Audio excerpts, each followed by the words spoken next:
Olá pessoal, meu nome é Ramon Pablo, sou tutor de comunicação e nós vamos fazer agora uma revisão da aula 1. Se liga aí!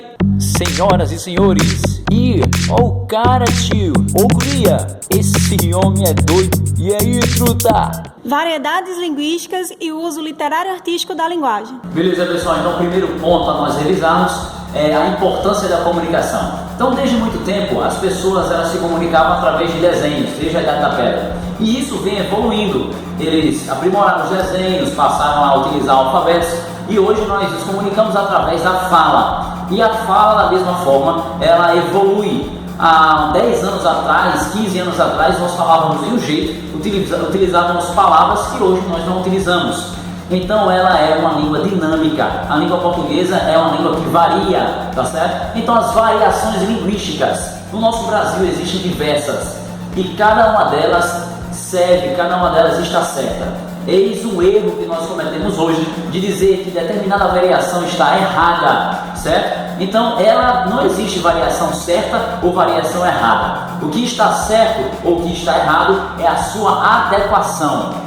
Então, se você vai para uma entrevista de emprego, você não pode falar de um modo coloquial, com gírias e de outras maneiras que não seja adequado numa entrevista de emprego. Da mesma forma que você conversa com seus amigos no particular, com seus familiares, você não precisa falar de uma forma formal, de um jeito padrão, tá certo? Então, a fala, tanto na fala como na escrita, existem essas variações e elas estão todas corretas se você adaptá-las, se você adequá-las ao lugar correto. Bem, agora vamos ver uma citação de Alvin Toffler. O analfabeto do século XXI não será aquele que não sabe ler e escrever, mas aquele que não consegue aprender, desaprender e aprender novamente. Então, turma, de acordo com essa frase, o mais importante hoje é sabermos interpretar os textos. Não somente ler, decodificar as palavras, mas saber utilizar daquele texto para as nossas vidas, saber utilizar, tirar algo prático daquele texto, daquela informação, algo para a nossa vida. Muito bem, então o segundo ponto da nossa revisão é a evolução da nossa língua. Então a palavra comunicar, ela vem do latim e significa tornar comum a muitos. Então por isso que eis a necessidade da interação. Então, para Mendes e Junqueira, comunicar é trocar informações, partilhar ideias, sentimentos, experiências, crenças, valores por meio de gestos, atos, palavras, figuras, imagens e símbolos. Então, pessoal, vamos ver agora o terceiro ponto a revisarmos: o processo comunicativo. Então, a comunicação, ela não depende somente da língua, certo? Mas também do seu contexto social e do contexto cultural.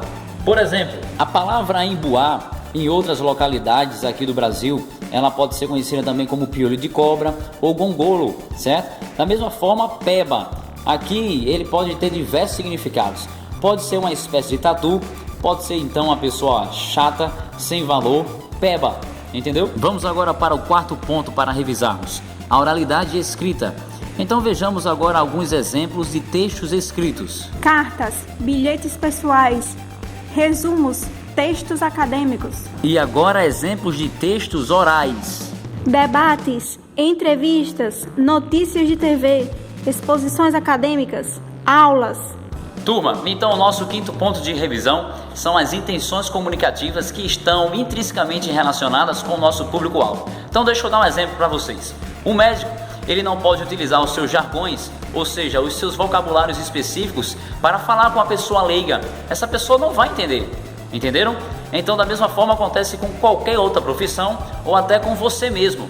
Você não pode falar com uma pessoa que não vai compreender a sua mensagem, dependendo da forma que você está falando. Então você tem que se adequar ao seu público-alvo. E essa é a sacada da variação linguística, é nós nos adequarmos bem de acordo com o contexto. Tranquilo? Por isso, turma, eu concluo dizendo o seguinte: nós que somos acadêmicos e já dominamos a língua coloquial, devemos agora, por uma questão intelectual, profissional e social, dominarmos também a língua padrão. Isso te dará mais credibilidade, desenvoltura e confiança nas suas representações. E isso serve para qualquer área. Então, turma, deixemos o nosso preconceito linguístico de lado, aquele de ficar apontando os erros uns dos outros, e vamos utilizar a nossa língua com adequação. Até a próxima! Exercício de fixação. Então vamos lá, turma, vamos fazer uma questão. A questão diz o seguinte: para preservar a língua, é preciso o cuidado de falar de acordo com a norma padrão. Uma dica para o bom desempenho linguístico é seguir o modelo de escrita dos clássicos. Isso não significa negar o papel da gramática normativa. Trata-se apenas de ilustrar o modelo dado por ela.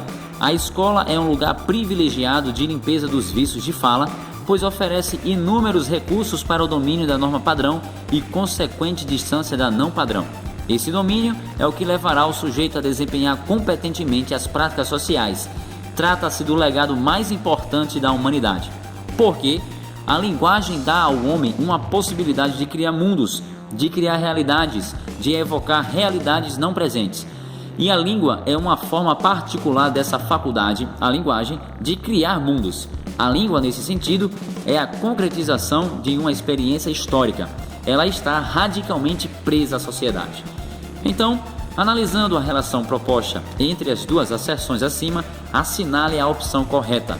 Letra A. As duas asserções são proposições verdadeiras e a segunda é uma justificativa correta da primeira.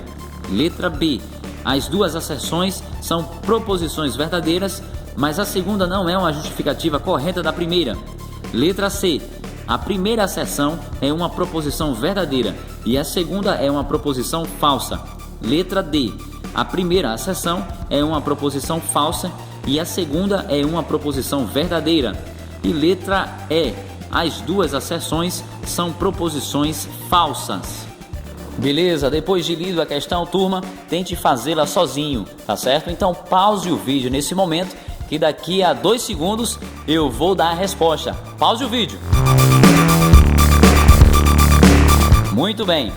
Então a alternativa correta é a letra D, que diz: a primeira asserção é uma proposição falsa. Sim, falsa por quê? Veja só. Para preservar a língua, é preciso o cuidado de falar de acordo com a norma padrão.